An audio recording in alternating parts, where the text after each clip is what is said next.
I think we're live on Facebook. Welcome anybody who's watching. Hopefully people are going to tune in. I'm so excited because I love this band. Even though I've been doing music for 26 years, it's not often I feel as excited as I do about talking to these guys from all the way from Melbourne in Australia. So I've got the beach, I've got Swansea Bay outside my window, and I'm sure you've got the beautiful sea of Melbourne just outside your window. So a bit like, if you know, I don't know. People are going to shuffle in a bit late, like they often do in gigs. So what we're going to do is play one of your videos while people come in and share the link around, and then we'll get back to talking to the band. So do you want to explain why you chose this song while I cue it up? Pieced this clip together for it was kind of like a B-side that we didn't release on our recent album. We kind of recorded it around the same time. And it got released on a compilation for a German magazine, I believe. And then I think we kind of just ran with it and released it in Australia and the rest of the world as well. And Greg, you made the clip for it. Yeah, I just I had a bunch of tour footage from, I guess, the last 3.5 years of us being a band, or from the very inception of us starting up until now. So I thought I'd try and make kind of just a brief history of Press Club in 3.5 minutes or whatever it ends up being. Excellent. Well, let's watch that now, and then I'm going to share the link around, and then we'll get back. If anybody's got any questions that's watching, if you want to ask them, I can either, if they're any good, I'll ask them. If they're rubbish, I'm going to ignore them. They're there. That's the power of the internet. Here we go. The power of the net. Fingers crossed.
Excellent. That's a great way to start.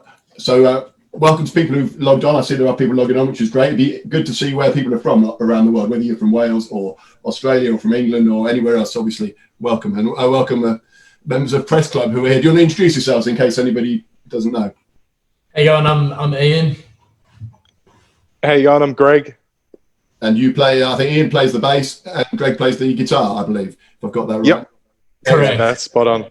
Excellent. So what have you been doing? How have you been coping with lockdown? Is it wrecking your heads, to misquote one of your songs? No, not necessarily. We've both been occupied, like creatively, trying to write as much music as we can by correspondence, even though we can't physically be in the same space as one another. We're trying to find ways around that with technology, and we've both started pickling vegetables. What sort of vegetables, dare I ask? I'm making a sauerkraut at the moment. I'm going to be making a sriracha. I think over the next couple of days, a sriracha. And what have I got on the go? I've got some. Yep. I got some cucumbers. I got some cauliflower and some carrots. But they're moving pretty slowly because it's just starting to get pretty cold in Melbourne over here now. So we'll see what happens. Is it just going into autumn now? Is it with you? Yeah. Yeah. I mean, we're half of it. Latter half of autumn. Yeah. Right. Okay. Because we're just coming into spring here, obviously. So, looking at that video, obviously you've got quite a big following in some bits of the world. I was shocked to find out yesterday, I was talking to some young musician people that they didn't actually know who you were. So can you sort of describe yourself to any ridiculously ignorant people who don't know what yourself? Do you describe yourself as punk or indie or what do you think? I don't know if it would be self-described as punk. I think when it all boils down, we're probably just like a rock and roll band, but we have a handful of songs that are a bit up tempo, and then people tend to label those tunes as punk, or I don't know what Greg reckons. Yeah, I think we sort of we walk the line between a few different genres. So yeah, it's hard to sort of put just one distinct label on it, but I mean it sort of sits within that rock and roll territory. You know, I mean it's at the end of the day it's vocals, guitar, bass, and drums. Like it's not crazy outlandish, but you know. We might experiment in the future. Who knows? So, who are the bands that have influenced you? I see you quote Husker Du quite a lot, which is obviously people of my generation really heartwarming to hear. Mm-hmm. Who else? I mean, I think sonically, when we first started playing, Husker Du was what was coming out. That's what we were likened to a lot more than any other bands. But influence-wise, we come from a really like a broad cross-section of like a musical experience. Like Frank, myself, and Natalie all studied jazz, so we were playing that. Frank and I played folk together. We've played in pop bands. We've played in rock reggae bands, ska punk bands. So I think it's a real our back catalogue as musicians is a real melting pot.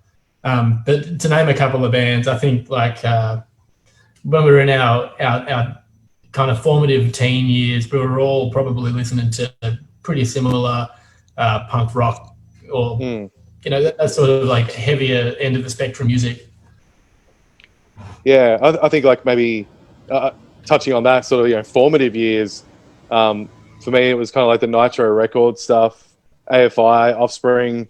And then, I mean, Blink-182 was kind of pretty inescapable. They were omnipresent for everyone, yeah. No, omnipresent, yeah, they were. I mean, yeah.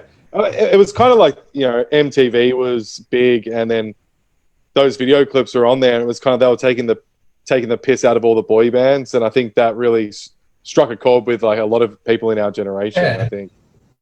Like as a 14-year-old boy, that was exactly what I wanted to see. Yeah, 100%. It's interesting you've got such a wide range of bands, influences, and things you've played in. We've got somebody watching who's a friend of mine from Swansea in Wales, who's Carwyn, and he plays a massive range from hardcore punk to jazz and so on. It's great if you've got the ability to do all that and the interest as well. We just watched Yeah, I that. mean, I think as a musician, Sorry, can you tell us a bit about the videos making? Because I love their aesthetic and the making of them. It seems to have some sort of DIY recording and punk aesthetic to them. Do you want to tell us a bit about the videos, because they're really impressive, I think. Yeah. I mean, I guess the last couple that I've pieced together has sort of been out of sheer necessity and time constraints a lot of the time. So that one there was just a bunch of footage from tour. As you could probably see there, it's just like behind the scenes stuff, what you call maybe B-roll. You know, things that you might not use for social media ordinarily, but I just sort of I wanted to put a little bit of a bookend on that chapter of the last few years of recording and writing. I think we're sort of entering the next process at the moment of leading up to potentially a new record or release. So, but that was literally just footage that we used to capture on phones, and then sort of the progression up to how we do things now. But yeah, I mean, we've always had, I guess, out of necessity, a DIY aesthetic. It's not really, I don't think it's contrived. It's just you have the ability to do all these things these days, so you may as well take advantage of that. You don't have to pay someone else to, you know, come around with you. You can just do it yourself and put it together yourself at home. So yeah, and also as unsigned, you don't really have any bankroll to lean upon unless you want to take out a loan yourself. So you got to do things as cheaply as you possibly can, and that often means doing it yourself or doing it with one friend or two friends and keeping costs low. Interesting you say about it being partly to do with necessity. I don't know. You count yourselves as unsigned? Do you do this as a job in Australia? Well, we're not unsigned now. You've got Hassel, haven't you? We got Hassel in Europe and the UK, but at our inception for about a year and a half, we were almost 2 years actually. We were making all these videos and all of our music just on the strength of T-shirt sales and ticket sales for shows. So and also, do you do this full time at the moment? Is it a job, or do you have to do other stuff to support yourselves? I mean, we all have full-time jobs, or we had full-time jobs before the plague descended upon us all. So now we're I'm on the government subsidy. I don't know where everyone else fits in, but yeah, we all work full-time and then do the band biz on not on the side, but whenever we have a spare minute. Is it possible as an Australian band to make it big enough in Australia to live, or do you have to go for Europe and USA and so on? There are a lot of bands yeah.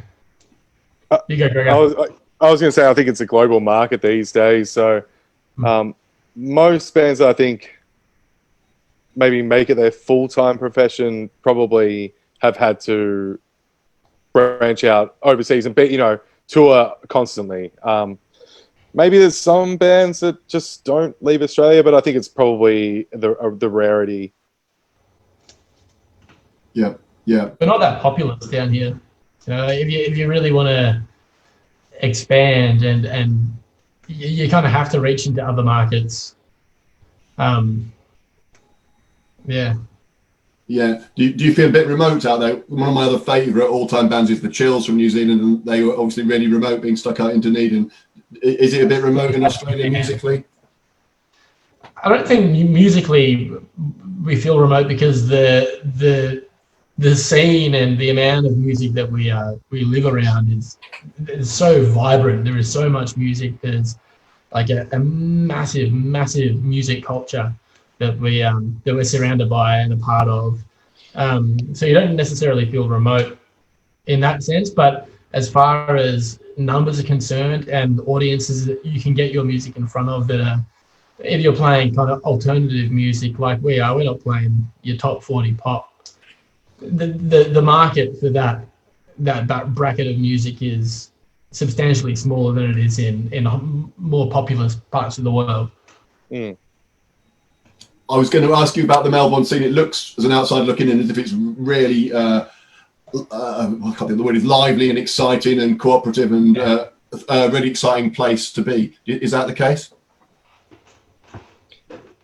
Yeah, it definitely is. I mean, the whole time, I guess, us growing up as young musicians in Melbourne, I think we'll probably realise that we're pretty lucky to have been raised here, because it is so omnipresent in our lives. You know what I mean? That I think we almost like basically would have met at those shows, but we just kind of didn't. You know, it was, we all have talked and be like, Sure. oh, I was at like a, you know, the same show as you when we were like 12 or 13 years old. So yeah, I mean, I think it's definitely one of the strengths that off the Melbourne music community is how connected it is and how abundant it is, and how, you know, it's cultivated here, and you know, in some ways it is like a massive dynamic in the city. Live music, I think it's one of the things that defines Melbourne, and it's been really kind of, yeah, it's been really eye-opening to see now. Like without it, it's a bizarro place, really. Like no musics, no restaurants, and no cafes. It's just it completely strips Melbourne of its identity, in my opinion. Yeah, totally. I agree entirely. Well, I was going to ask you a bit about what difference music can have on society, because I'm involved, as well as living in Wales, with Bury St Edmunds, which is up in Suffolk in England, and there's bands there like Tundra, who you know, Gaffer Tape Sandy. There's a massive, vibrant music scene there, and it's had a positive impact on society, and it's undercut racism and prejudice and all sorts of horrible things that can otherwise exist in the world we live in today. Do you think that music can impact on society, and having a vibrant music scene can make a difference to people's lives? Yeah, absolutely. I mean, a lot of musicians make a cornerstone of their songwriting or the message that they're trying to send out, equality, or, you know, it's fighting inequality of any variety, and obviously because you're on a podium, people can hear you, what you say, your opinions when you voice them will hit ears. So I mean, you definitely have an ability to make change. As we're talking about Bury St Edmunds in England and so on, it's great to see members of Tundra are watching now. I know you played with them in Norwich. It's great to hear that you remembered that as well. What's it like playing like 17,000 kilometres away from home in a town like Norwich? Not that Norwich. It's a lot like playing 17,000 kilometres away from Norwich in Melbourne. It's good.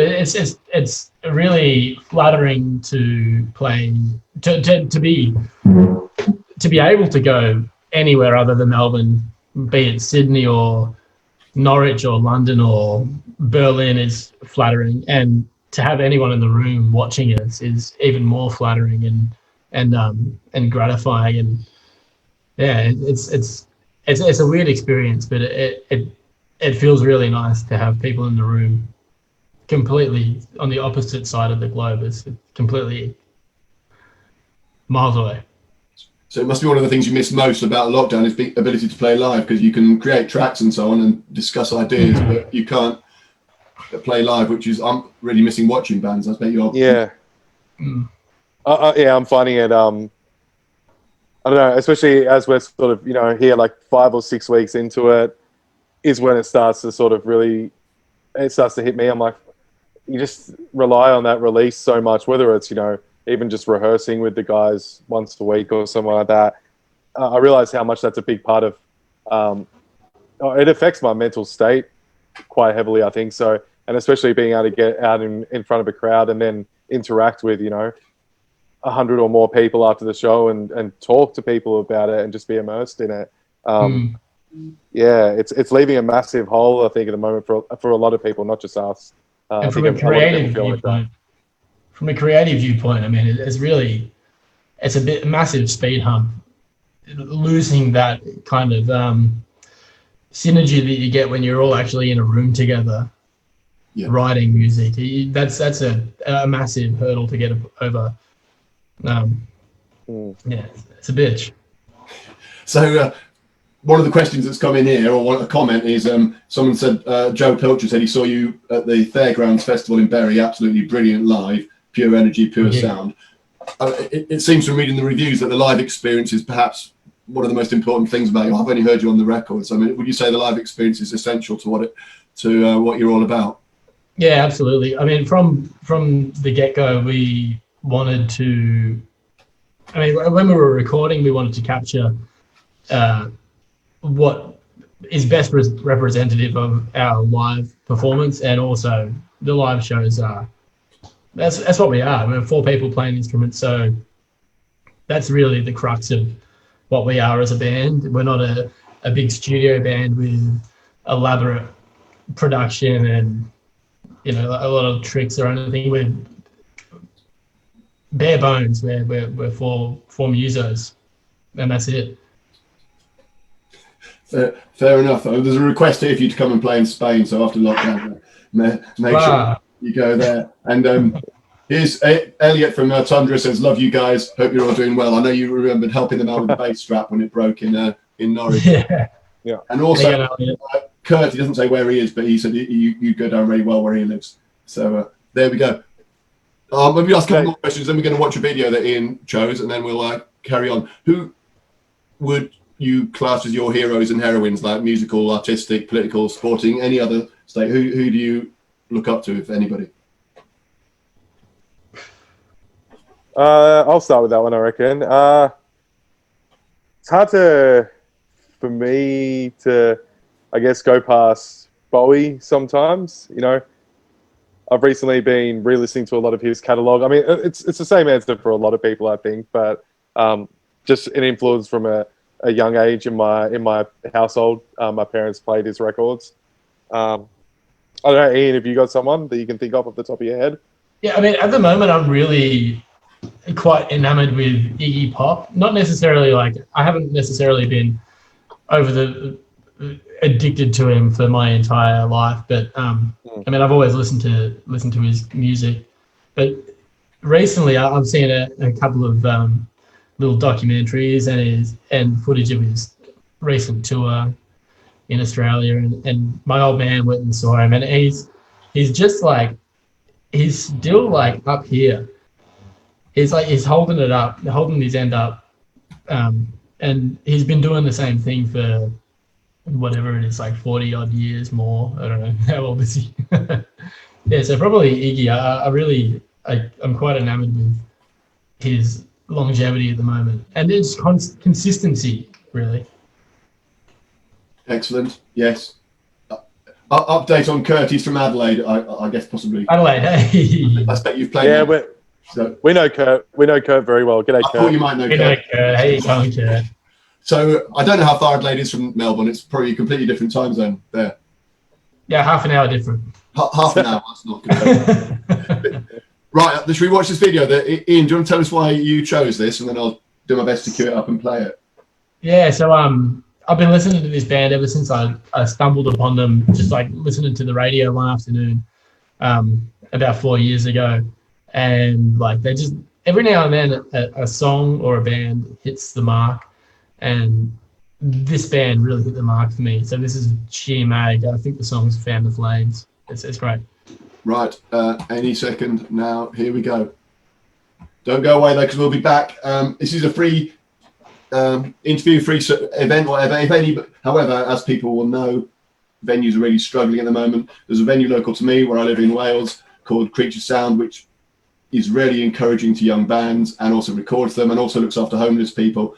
If anybody's got a spare pound or dollar and wants to donate it to a good cause, wouldn't it be cool if people in Australia donated to a venue in Wales, and then maybe we can do the same back to you. So there's a link in the description, me pointing somewhere. There's a link to their crowdfunder if anybody has got any spare money. And now I'll stop waffling and we'll watch this.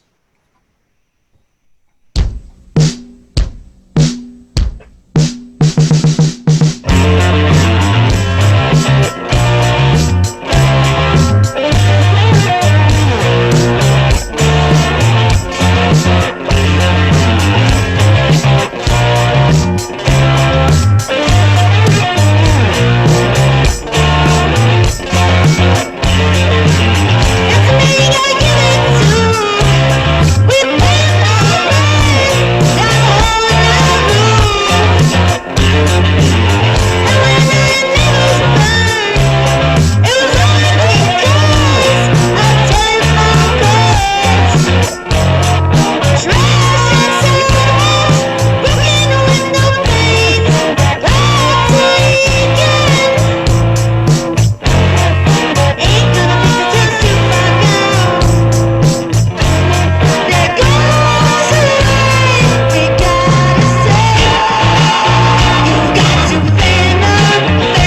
was excellent. Did you just find that by accident, did you say? Without just when you were listening to the radio? I think you muted yourself, Ian. Oh, sorry. There you go. Yeah. Did you just find them by accident when you were listening to the radio, did you say? Yeah, I was just walking down the street listening to our local community radio station, Triple R, and that came on and I was full on hooked. I went straight to the internet and they were only on Bandcamp at that time. And I bought every release that they had, and I've bought every release that they've made since. I'm hooked. Are they from Australia? No, they're from Philadelphia in the States, I think. Right, all right. Well, you might say it's international, isn't it, music, which is a really positive thing, obviously. So if you've just joined us, welcome. We're talking to Press Club all the way from Swansea in Wales to Melbourne in Australia, from one ocean town to another. Good to see people joining us. Excellent. If anyone's got any questions, we've got another half an hour, if they can stand it that long. So send any questions if you've got any. I've got a few, and while we wait for any more to come in. I wanted to ask you about the importance of the lyrics in your songs and also the importance of the artwork. I mean, where do they go in relationship to the music, either of you?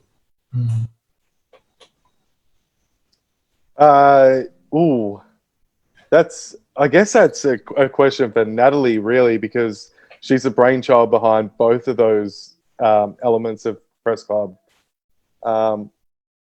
Lyrically, from what I've heard her speak about and answer before to, in other interviews, is that she draws normally from personal friendships and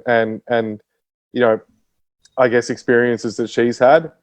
But I think she kind of likes to leave the lyrics open to interpretation as well. Like they don't necessarily have a strict meaning or metaphor a lot of the time. It can be interpreted because I think from what she said to me that she kind of prefers that people do get their own meaning out of it when they listen to a song and hear a lyric. They're not necessarily autobiographical or even stories a lot of the time. And artwork wise, I don't know, would you have any notes on that, Ian, on how that's kind of coming about? We kind of shop our visual aesthetic together and try and give that as good a direction as possible. As for what we kind of personally, as members of the band, envisage an album cover or gig flyer to look like. But ultimately, as with the lyrics, we probably have the same amount of input on the lyrics as we do on the artwork. It's ultimately the output of Natalie. Well, let me ask you a more general question in that regard then. As you get bigger, hopefully, and busier, do you feel or do you fear that others will have to take some of the control away from you, e.g. when you get a label and manager and so on? Obviously you want to keep control as much as you can, but do you worry that by necessity other people have to do artwork and videos and so on? I mean, I think out of necessity, you hit the nail on the head with that key word there. It's when you can't do. We can't keep on doing absolutely everything. If we're going to keep up a really big touring schedule, so I think outsourcing is going to be a pretty integral part of keeping people's workloads tolerable. And it's also it's good to work with other creative minds and broaden the scope of what you work with, yeah. So you've got somebody else helping with the videos, is that right? Did I get that right on some of the videos? Can you tell us a bit about the person that's doing that with you? Yeah, we've got a couple of people that we've collaborated with on the videos. Long-time collaborator has been a guy called Nick Manuel, another Melbourneite who we've basically, I'd say, like musically grown up with. So he's been in a bunch of other bands, at the same time as us, and crossed paths with him a million times. And he was kind of there from the inception of this band, and actually helped us record Late Teens because we didn't have an assistant engineer. So I kind of asked him the week before as a bit of a Hail Mary, can he come in and help us, press record on this thing? And as we were doing that, he heard Head Wreck for the first time and said, I've got an idea for this video clip. And he'd also obviously been into filmmaking and had made music videos for a bunch of other bands, but just had a vision for what the band should be represented like in a video format. And that's how that kind of relationship came about for that. And I think we've done, I want to say, four video clips with him so far. So I envision working with him again in the future because he's such a legend, and he just gets it. He totally understands the vision. I think that's what he from the get-go, he was on the same page, understanding the aesthetic that we wanted both sonically and also how we wanted to be represented in a visual platform. Excellent. He's a true genius. So Separate Houses, you did that yourselves, is that, have I got that right, the video for that? And was that Separate Houses was, that was my first, I think that was my first foray into, I guess, music video world. I've been doing social media stuff for us for probably the last, since we started, I guess, being a band. I was handling the social media content creation videos, if you will. And that one was just, I had the idea of, like, we're going to be in, we're going to be in the UK, we're going to be in Europe, we're going to be in some incredible landscapes and locations that are completely different to our hometown. So trying to get inspiration from that, we kind of stopped off the tour bus along the route of the tour, and I just said, let's jump out here, shoot some video footage, and that kind of happened a bunch of times. I think some of the end of that footage was like, I don't know what town it was. It was in the Netherlands, but it was like, I was like, we got to get some video footage in front of this absolutely like classic windmill. Like we don't have anything. We just don't have anything like that in Melbourne, So, I mean, it's a bit, that video is a bit like, it's totally thrown together in a little way, but I'm pretty happy with the way that it came out. I think it's fantastic. It's the way you joined it all together is really nice in that it preserves a moment of time, but it's also makes bigger impact as well. Yeah. I mean, that's what we're going for as well. It's just like, I like to just pull the curtain back every now and again and go like, this is kind of the band. It's not contrived. It's not MTV 1995. We don't have $250,000 to shoot a video clip for NSYNC and the Backstreet Boys. It's we haven't got $20. Well, it's four people in a van, and it's rock and roll. It's not glamorous. It's just this is kind of what it is. It's four people living off Tesco $3 meal deals or £3 meal deals. Fuck yeah, I love them. I miss those chicken and bacon sandwiches, I tell you that. They're doing all right at the moment, I tell you. They're allowed to stay open. Yeah, they are. They are. There's a comment coming saying it was in Eid. I don't know if that's a comment about Holland. It was in Eid. I don't know what that means. It probably was in Eid, yeah. Sam wants to expand on that.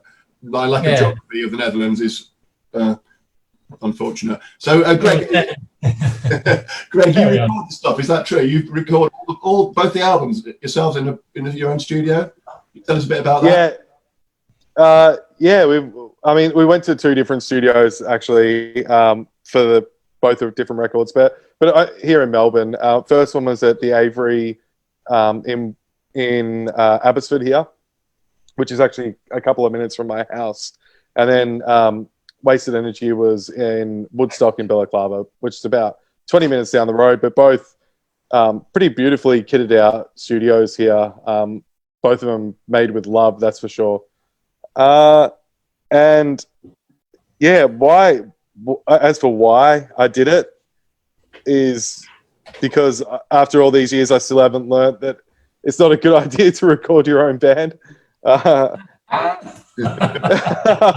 ask about that if it's hard. Yeah. Because I set myself, man, down into a spiral of self doubt and trepidation on both records. I think that surely maybe that self doubt and trepidation is a learning curve every time, though. You know? It is, yeah. I think what happened on both records is I also moved my control room into a new studio at the beginning of both those records. So I was like learning how to mix in a new room all over again. So yeah. I guess all I can say is I'm a glutton for punishment and bring on the next one, I guess. The next room. The next room. Well, yeah, there's going to be a next room, man. I swear to God, 100%. Kurt says you also did a great job on the Pretty Littles album. I saw that in your list of things that you've done. Thanks a lot, Kurt. Again, cheers. Good job. This is a bit of a Muso's question, but using that Rickenbacker, only because I've got one as well. The sound that Rickenbacker makes is incredible, isn't it? It's so completely unique and different. Do you use it for all the tracks, most of the tracks? What first tracks did you use in the Rickenbacker? That I didn't actually have that until Wasted Energy. So I got that in between the making of those two records. So the first record was mainly Telecaster and whatever else was in that studio at the time. I can't really remember, but mainly. What else was there? I can't. There was a Les Paul in there, wasn't there? Not on the first record because it's mainly like country-ish style guitars. Yeah, there's a couple of other tallies. Yeah, but certainly it influenced the sound of Wasted Energy and yeah, main guitars were done on that because I wrote the songs on that, so it made sense to do it. But yeah, what amp do you just to be a bit Muso and boring? What amp do you put it through that sound? Yeah, at home when I'm not touring, it's through I've got a 78 Princeton, so just like a little 1x10. It's like a silver face thing, but it sounds whatever is going on with that one, it sounds particularly good. I never get it past 2 on the volume knob because it doesn't, you turn it to 2 and then it doesn't really go any louder, but it's loud at that volume, and it's like that sweet spot where you hit it with an overdrive pedal and it just sings. So I dig those. I really dig those smaller tube amps personally. I'm not really a Marshall stack guy. So when we tour, I normally play through Fender Twin or something like that, just because it's you're probably going to get it on a festival backline, and if you know how to use one of them, you're good as gold. Yes, Fender Twin is what I've got, and the sound of those two together, even with me playing it, it sounds fantastic. 100%, yeah. Geography update. Eid is near Arnhem in Netherlands. Yeah, that sounds right. That rings a bell. Yeah, I said that wrong. I do apologise, Sam. Move on a bit from that. What inspired the Killers cover? Have you got any other covers you'd like to do or that you enjoy playing live? I can't really remember what inspired the Killers tune per se. I mean, when Sam's Town came out, I know Frank, the drummer, and myself personally played it into the floor. But as for other covers, we did a song by the Buzzcocks. That was our first cover that we kind of took around to our live shows. We used to kind of, if we ever got an encore, we don't really like encores, but we used to do Fallen in Love. Nice, yeah. With someone you probably shouldn't have. Yes. And we also ventured into another cover about a bit over a year ago. We did a song called The Rat by The Walkmen. Really? Yeah. Yeah, so I think we've done 3. We got 3 to our name so far, but I mean, I always really like doing covers because, I mean, if you find the right song for the kind of instrumentation that we've got as a 4-piece, 1 guitar band, it can be really fucking fun. So if you were Billy Joe Armstrong doing a cover every week on a Monday, what would you cover next? On Monday, He does a cover on every Monday. yeah, I'd cover Longview by Green Day. 100%. You should do that. You should definitely do that. Yes. Here's a question. I often on a Sunday morning I clean my house, and when I clean my house, I listen to either of your albums. What do you listen to when you're cleaning or hoovering or vacuuming, whatever it's called in Australia? Something that's we call it vacuuming. We call it vacuuming, and I listen to a guy named Ruichi Sakamoto. He's like a Japanese composer. It's probably the most like polar opposite to the music that I create at the moment, but I really like him. And yeah, I've probably been at the moment. I mean, I know me and my girlfriend have been listening to the new Fiona Apple record, it's really, really nice music. And before that, probably Bad Not Good. Yeah. Just something chilled out, you know. I wish we should be music. Yeah, we should be getting around listening to some fucking, I don't know, something heavy, but yeah. Next time. Listen to fucking, you know what Frank probably does the vacuuming too? He definitely listens to Cro-Mags and Suicidal Tendencies and like real hard shit. Because he probably does vacuuming in like 2.5 minutes. The dog just woke up when you said that, so obviously the dog's a fan as well. Yeah. Yes. It's on the clock. Massive Cro-Mags fan. Yes. Yeah, Devo the Whippet is a massive Cro-Mags fan. I can tell. Next question you might need to think about a little bit, so I'll ask it, then I'll say something else, and then I'll give you time to come back. If you could be on a festival with 3 bands, alive or dead, who would you like to play with you? Well, while you think about that, 2 things I want to say. One is, thanks everyone who's joined us from around the world. This is free, but if you want to donate to a local venue in Swansea, which is struggling, and also helps look after homeless people and also records young bands for really cheap or for free, there's a link in the description at the top. The other thing I want to say is welcome to James Parrish, who you might know does your PR in Britain with Prescription PR, who I've known since he was very young, since he was at school. And he also does work for Idols as well, so he's a good person. Nice to see James there. And there's a couple of questions coming in as well, but I'll let you answer the question about the virtual festival or the Impossible Festival first. The Impossible Festival? Yeah. All right, so, I mean, for my lineup, I would probably start off with, it's going to be a weird festival. I don't really know about selling any tickets. So the headliner is going to be Frank Zappa.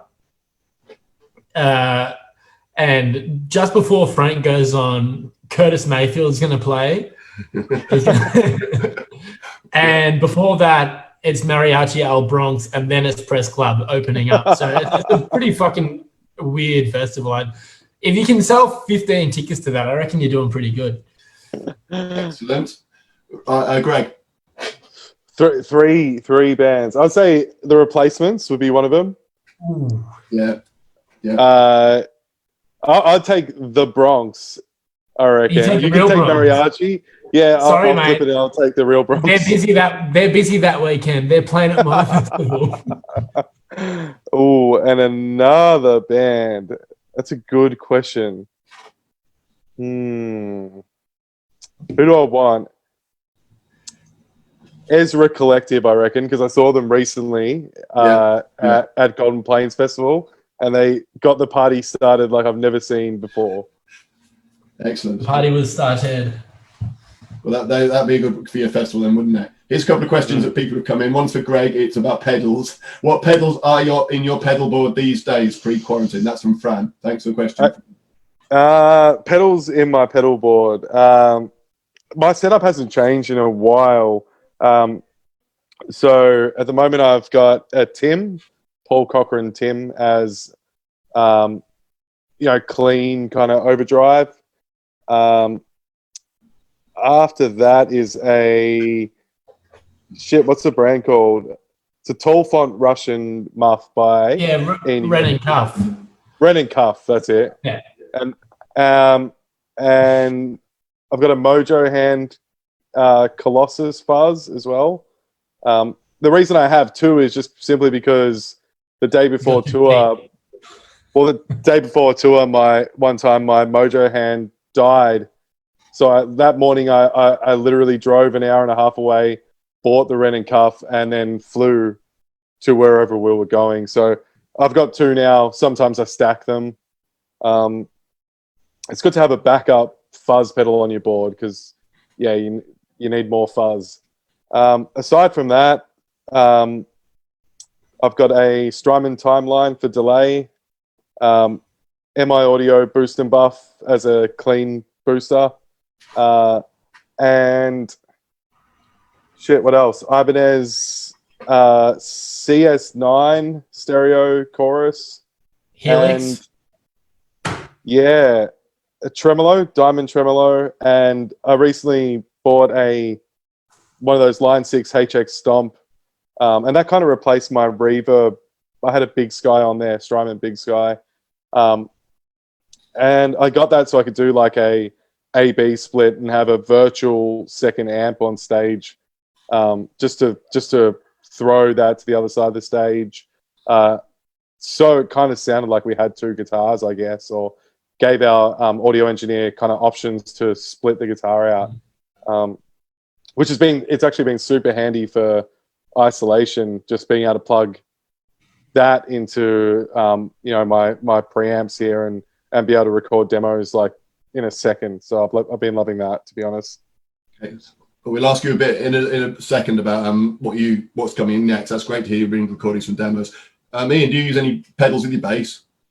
I do. I use I've got a pretty substantial pedal board, but I really only have 3 active at any time. I use either a Big Muff Pi from Electro Harmonics or the same Ren and Cuff tall font Russian clone that Greg has, into a Sans amp, one of the programmable 3-button switch kind of DI Sans amp thing. So that's supposed to be like an amp modeler, but I usually just use it to get a little bit more EQ out of my bass. Playing in different on different back lines, it kind of normalizes everything for a bassist, for myself.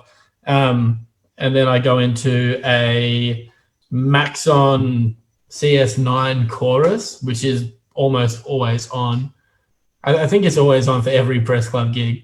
And then I've got a delay, then a reverb, but they're kind of auxiliary. Yeah. Here's a quite open-ended question from Devon.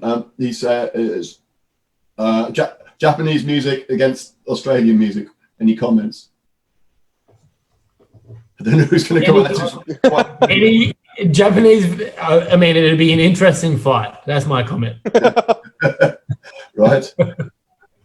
There's a question for anybody. The song said, don't forget the tuner. Sam says, don't forget the tuner in your list of pedals, obviously. Devon also says, have you got any thoughts on doing more secret shows like the one at the Lomond? I don't know. Yeah, I do. I personally do. I don't know if anyone else does. Absolutely. Yeah. I may be in cahoots with someone about teeing another one of those things up at present. Okay. The stage of complete infancy, though, Richard. Okay. Right, a couple more questions. And if anybody else has got a question, you need to send it in fairly soon. So I think we're going to wrap it up in 10 minutes or so. Thanks to people who are watching from around the world. It's great to see what's going on with the comments and so on. I'm actually a teacher in my real life, and I do a lot of work with young guitarists and teaching them guitar, particularly children with behaviour problems and so on. Has anybody got a suggestion for a nice, easy song I could teach them, particularly through, I might have to record a video of me showing them how to do something nice and simple. And do either of you remember what you started learning with? Yeah, I think Greg began with it's by a little known band out of the United States called Slayer. He started with Rain and Blood, so I think It might be too appropriate for them. he students on that, and then the sky's the limit, really, mate. It's Greg, have you got any suggestions that I could do? A song that wouldn't get now that we've got the really. now that we've got the joke one out of the way, I think actually one of the first songs. I mean, it depends on like the skill level here, but if they can play a power chord, "Smells Like Teen Spirit" is a really great one to learn on because it's simplistic chord progression and it gives you like a good sense of timing and you get to play the little ghost notes in between and stuff. So that's a good one. Excellent. Right. Now they do want to play that one, it must be said. There's several people in young bands watching. So have you more general advice for like young bands Tundra, who are probably just a level below you? They're starting to get a big following in their own town. There's DDT in Swansea who are watching, getting a following in their own town. How do you get the next step where you can be known a little bit wider? Is there any magic way of doing it? Obviously, there's not, or everybody would have done it. But any advice? I think you just keep on keeping on. I mean, it seems to. Thank you very much. It seems to happen at different points in time for every different artist. Not that I think we're too further along in progression than Tundra or any of the other bands you just mentioned. But I think just keep on plugging away, and for any other young bands out there watching or listening, organization's pretty important, and formulating a little bit of a first of all like an identity, and then a plan that you think you want to back that up with. Like, what do you stand for and what do you want to achieve, and then work out how you want to go about it.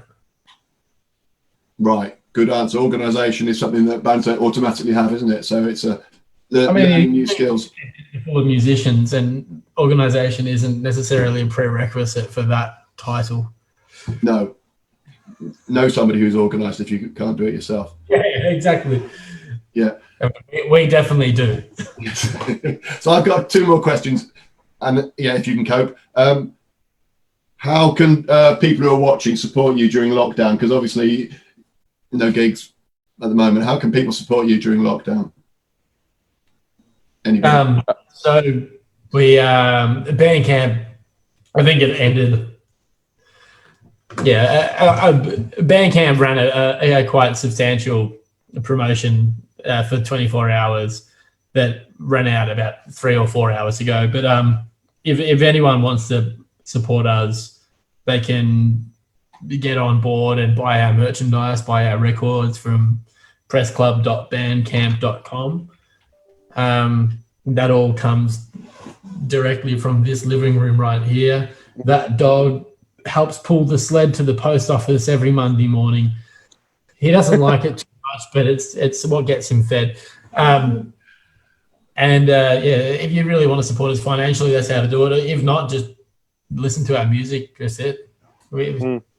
Also, I'm just looking through my emails. June the 5th, they're also waiving their fees on June the 5th and July the 3rd. Another one. If you can wait that long to June the 5th, I don't think you should wait that long, but anything bought on June the 5th, all the money goes to the bands. So that's worth knowing. What about... June the 5th?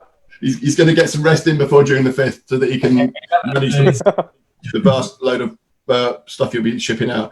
So what's next for Press Club? What have you been doing? You talked about recording some demos, Greg. What do you hope to achieve next after this period is over? Obviously, it's really hard to say how it's going to play out, but what would you say is next for the band?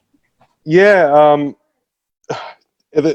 it's up in the air, isn't it, really? I mean, we had sort of a whole almost year ahead of us of touring. I think we would have been going on tour in Australia next week, so it's all kind of getting pretty real now, I guess. But I hope to see the recording at least of some new songs before the year's out. Would be, I suppose, not an unrealistic thing, but We'll get that done. I think we'll get that done. So I think some new music is on the cards for us. We haven't really stopped writing music this whole time. It's just become different. That's all. So, and I'd love to, if we can get out on the road, see everyone again, pick up those tours where they left off. That would be my ideal. But yeah, we got to see how the year plays out, obviously. Okay. Yes. Yeah. Well, good luck with that. I know you said you were demoing some stuff, so that's quite exciting for fans. That there's some new material written and hopefully to be shared soon. Well, I've only got one more stupid question to finish with. Have you got anything you want to say before we ask the stupid question and then play a video to finish? I guess I probably want to say thank you to everyone that has been supporting us so far. Yesterday, just on that Bandcamp kind of note and throwing it out there to the fans and everything, like the amount of support that we had behind us was a real shot in the arm. I think for everyone in the band was kind of just amazing. It's just, I was just scrolling through the list of people that have bought T-shirts and shirts and jumpers and stuff. And it's like Germany, all across the States, all across the United Kingdom, all across Australia, New Zealand. It blows me away every time to think that you can reach people, that far and wide, even now still. So, I just want to say a massive thank you to everyone that is supporting bands at this time, whether it be ours or any other independent bands. Good on yous.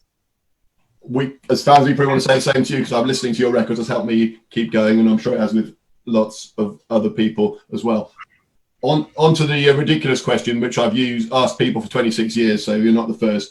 And I need to translate it into Australian probably. So it's, what's best, chips or cream buns? With chips being like fries. Chips or cream buns? Chips. Chips? Yeah, chips. Chips are international. Fucking chips. Excellent. Are you fucking kidding me? Chips. Norwich chips, maybe. Yeah, chippies. So I really want to thank you for your time, giving up your time. I know it's Saturday evening, and you'd probably be out partying otherwise. It's Saturday evening in Melbourne. So thank you for giving up. You know where I'd be right now, Richard. Thanks to everyone who's watching. Great to see people watching right around the world, and also people listening to each other. Like Carwin put up a link to his song, and then somebody whose name I've forgotten, Kurt, listened to it and said, "I really like your song." So there's been new links formed during this in this session. Thanks to anybody who's been able to donate to the local venue in Swansea. There's a link at the top if anybody's got any money left. I know it's really difficult. A lot of people aren't earning and so on. And I want to say thanks to the guys. Like I said, we're going to finish. I'm abusing my position here to play a track that I've helped put out featuring Tundra and lots of other people from Bury St Edmunds. It's quite an angry song. It's called They Want Us to Die, which is about the government in Britain's attitude to population. It was written before the pandemic, but I think it's become even more true since. I hope people will stay around and watch that. Thanks everybody. I'm gonna try and do that now. Is that all right? Woo! Yes, share screen. So you have to keep waving, because I'm not as organised as I thought. It's coming. You can see the last seconds of sheer mag, and then we're gonna any second now. Stop share. Sorry, you'll have to talk again while I sort myself out. You woke the dog up. Here we go. I've actually got it sorted. Fingers crossed. Right, professional to the last. They want us to die. Please don't die, everybody. Keep safe. Thanks for watching. Stay alive.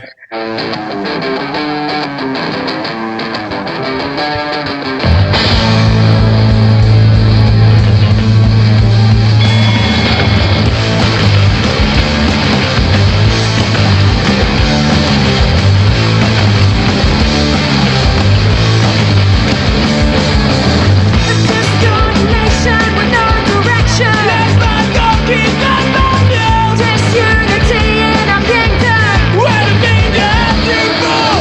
About to dismantle our whole system.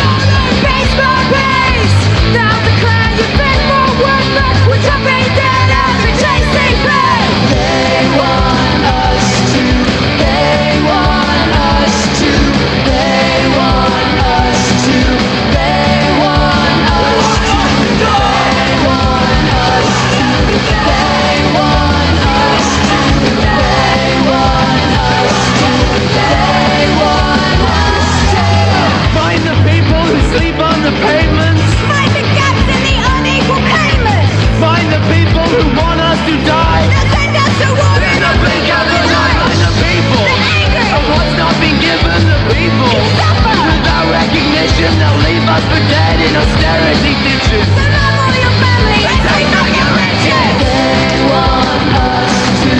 They want us to. They want us to. They want us to. They want us to. They want us to. They want us to. They want us to.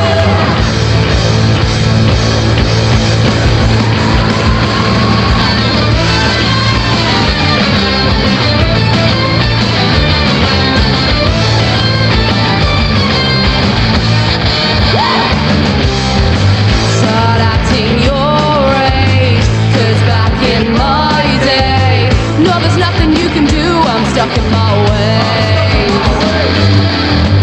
Unelected bureaucrats, 47 years, your opinion's not back. I don't want none of that. I don't want none of that. They want us to. They want us to. They want us to. They want us to. They want us to. They want us to. They want us to. They want us to die. They want us to die. They want us to die. They want us to die. They want us to die.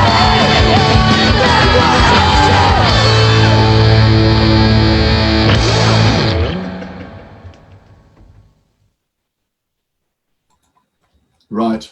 Thanks, everybody.